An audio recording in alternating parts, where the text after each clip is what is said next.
In life, it's the people that show up every day and do the boring stuff are the ones that become the goats. So many leaders want to bake the cake in half the time. Okay, well, what kind of cake do you get if you bake it in half the time? Well, you don't get a cake. Every person has to change or die. Okay, I read a book a long time ago and they said this is change or die. Okay, it all begins and ends with change. I could actually spend the rest of this year just talking about change because that's ultimately all it is.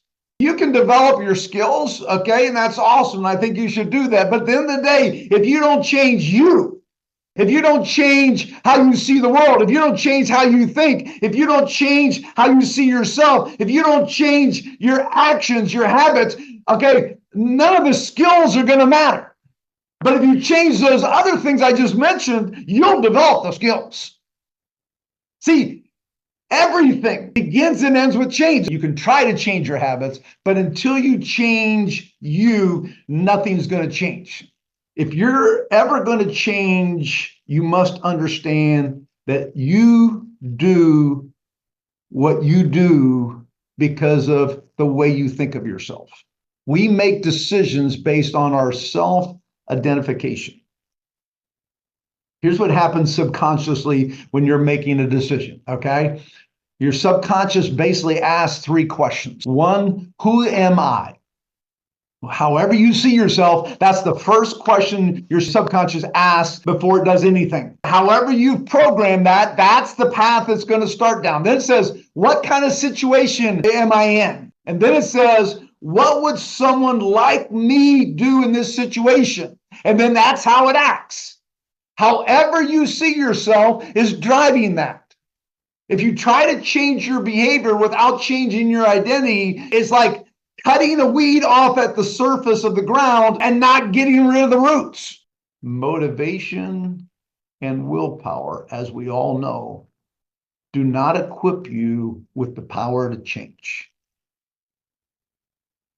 The focus is not acting different.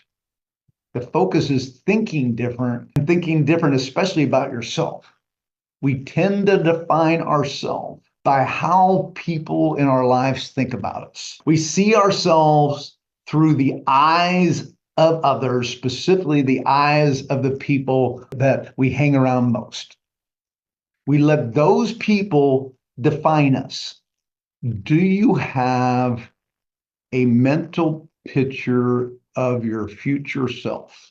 I'll put that in terms that are easy to understand, then you can apply it to whatever, okay? Let's say I wanted to lose 30 pounds. Well, if I'm going to stay on that path, then I need to have a mental picture of how I'm going to look when I've lost 30 pounds, how I'm going to feel when I've lost 30 pounds, how people are going to see me after I've lost 30 pounds, okay? I need to change the way I see myself. When you start moving down that path, there are going to be some people that you've been with that are probably going to poo-poo the idea. We talk about this all the time. I'm not going to go down this path, but you got to change who you're hanging out with. Okay, if I were going to lose 30 pounds, I'd hang out with people that had lost 30 pounds. I'm reading a biography about Elon Musk for two reasons. One, I'm curious about him and how the person's wired and so on. Okay, but the second reason I'm reading a biography about Elon Musk is I want to explore possible changes in how I think, the better version of ourselves that we can plan on becoming. Having this future self will change how we live today. Having a future you in mind helps you engage in deliberate practices. Deliberate practices help you move toward the specific goal. But if you don't have a vision of your future self, and it could be a future self physically, it could be a future self as a father, as a mother, as a spouse. People with a growth mindset don't fixate on now. Are you viewing yourself today in a state of becoming, what you're becoming, what your future self is? People that are fixated on a future self have confidence that they're going to become something better.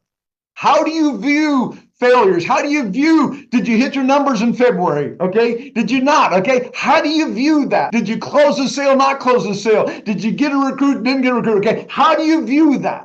Are you viewing that as a failure, or are you viewing that as stepping stones to what's next for you. That's the difference. So I'm just going to ask you, sometime today, put 30 minutes in your calendar, and this is non-negotiable. I want a half an hour that you're going to be completely uninterrupted. You're going to go somewhere where no one can bother you. I want you to write about the future you.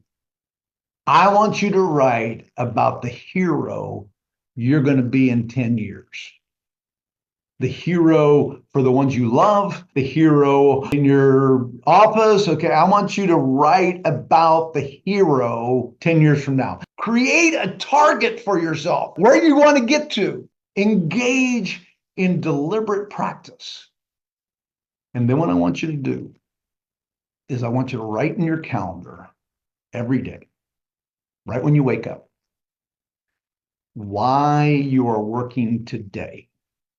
Now, this doesn't have to be a story. This might be a couple lines. What future life will you have because of today?